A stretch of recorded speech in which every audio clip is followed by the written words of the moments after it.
Assalamualaikum warahmatullahi wabarakatuh. Alhamdulillah alamin. Wassalatu wassalamu ala asrofi anbiya'i wal mursalin Sayyidina Muhammadin wa ala alihi washabihi ajmain, amma ba'du. Alhamdulillah alamin. Para sahabat kultum yang dirahmati oleh Allah Subhanahu wa taala, mari kita lanjutkan pembahasan berikut di kitab Al-Qur'anul Banin jilid 1 bagian keempat, yaitu seorang anak wajib beradab sejak dari kecilnya. Yang kemarin sudah dibahas tentang sekelumit, ya, sekarang lebih terperinci lagi. Seperti contoh di sini dalam bab yang keempat ini, yaitu Ahmad seorang anak kecil, ya, akan tetapi ia beradab.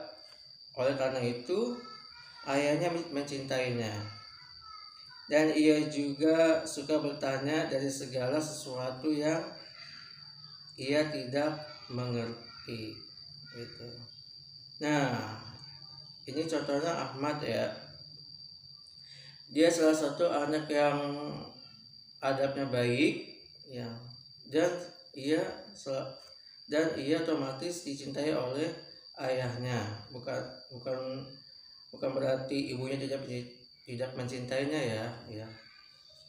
Kalau misalkan orang tua mencintai dari salah satunya, insya Allah ibunya, saudara lainnya juga ikut mencintainya karena akhlak baiknya. Seperti halnya posisi orang tua ketika memiliki anak kecil dan dia ingin tahu segala hal, ya, dan pasti dia akan melontarkan pertanyaan-pertanyaan yang harus kita jawab dengan jawaban terbaik, gitu. Misalkan bapak atau ayah atau umi atau abi, kok kita harus sholat sih, gitu, kok kita harus sedekah sih, gitu, dan lain sebagainya, gitu. Itu adalah pertanyaan-pertanyaan bagi anak-anak yang tidak mengerti. Dan bagaimana posisi kita sebagai orang tua itu untuk untuk lebih meyakinkan jawaban dari anak tersebut, yang kata-katanya itu kalau bisa yang bisa dicerna oleh anak tersebut. Berikutnya, pada suatu hari ia berjalan, maksudnya Ahmad, bersama ayahnya ke kebun. Ya, ini ceritanya, ya. Maka ia melihat pohon bunga yang indah, akan tetapi pohon itu bengkok. Maka Ahmad bertanya, betapa indahnya pohon ini, gitu. Akan tetapi mengapa ia bengkok, wahai ayah? Sang ayah menjawab, karena tukang kebun tidak memperhatikan serta tidak meluruskannya semenjak dari kecilnya, maka jadilah ia bengkok. Lebih baik kita meluruskan saja sekarang, ujar Ahmad. Maka tertawa sang ayah dan berkata, tidak mudah yang demikian itu, wahai anakku, karena sudah tumbuh besar dan ranting-rantingnya pun tebal. Ibro yang diambil dari cerita tersebut adalah tanamkanlah adab terbaik sejak kecil, seperti halnya tadi pohon tersebut. Karena kalau misalkan masih kecil, dia masih bisa dinasihati, masih bisa diarahkan, masih bisa mencerna hal-hal yang baik, yang positif. Namun kalau misalkan dia sudah tumbuh menjadi anak dewasa yang sudah besar, jangan harap orang tua tersebut ini ingin anaknya itu baik, gitu. Karena apa? Seperti halnya tadi pohon tadi, karena dia sudah tumbuh ranting-ranting dan akarnya tidak mungkin dibengkokkan. Kalau misalkan dibengkokkan dipaksa akan menjadi patah. Begitupun dengan sifat seorang anak, ya. Jadi intinya kepada orang tua, jangan menyalahkan anaknya ya 100% ketika anaknya itu menjelang dewasa itu menurut orang tua tersebut tidak baik akhlaknya gitu. Kita harus sebagai orang tua itu introspeksi diri, itu penting. Bukan berarti saya di sini untuk memojokkan orang tua atau bagaimana, itu tidak sama sekali, karena ini pembahasannya tentang seorang anak wajib beradab sejak dari kecilnya, karena dari kecilnya itu sendiri adalah potensi untuk menjadi orang yang baik ketika kita tanamkan hal yang positif dan baik juga. Di peragap lahir, beginilah seorang anak yang tidak beradab dari kecilnya. Tidak mungkin ia beradab pada waktu ia telah besar, seperti tadi sudah disinggung ya di atas.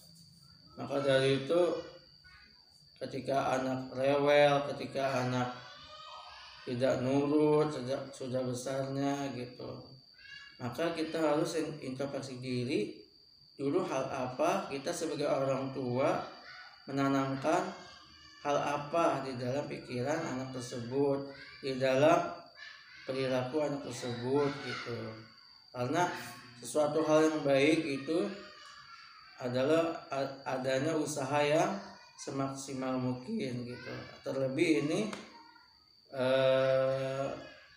manusia, terlebih ini tergolong manusia gitu. Karena namanya manusia itu ketika sedang kecil, tumbuh dan sudah dewasa, ketika dia semakin dewasa pasti dia akan mengerjakan suatu hal yang ia ingin tahu gitu. Misalkan ada internet, kok kayak gini, kok kayak gitu gitu. Nah, bagaimana kita sebagai orang tua itu untuk meng-cut hal-hal yang negatif sejak kecil agar nanti sudah dewasanya kita sebagai orang tua itu tidak menginginkan hal-hal yang tidak baik atau yang kita tidak inginkan. Alhamdulillah, ini pembahasan dari yang keempat dalam kitab Akhlaqul Bani jilid 1. Mudah-mudahan bermanfaat. Alhamdulillah, sobat kultum yang dirahmati oleh Allah Subhanahu wa taala, itulah paparan dari bab keempat ya, seorang anak wajib beradab sejak dari kecilnya. Alhamdulillah, lain waktu kita akan insyaallah kita akan membahas tentang bab-bab selanjutnya di dalam kitab Akhlaqul Bani jilid 1 ini. Oke, itu saja paparan dari saya. Apabila ada kesalahan itu datangnya dari diri saya sendiri pribadi, dan kebenaran adalah datangnya dari Allah Subhanahu wa taala.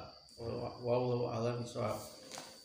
Itu saja yang dapat saya paparkan. Wassalamualaikum warahmatullahi wabarakatuh.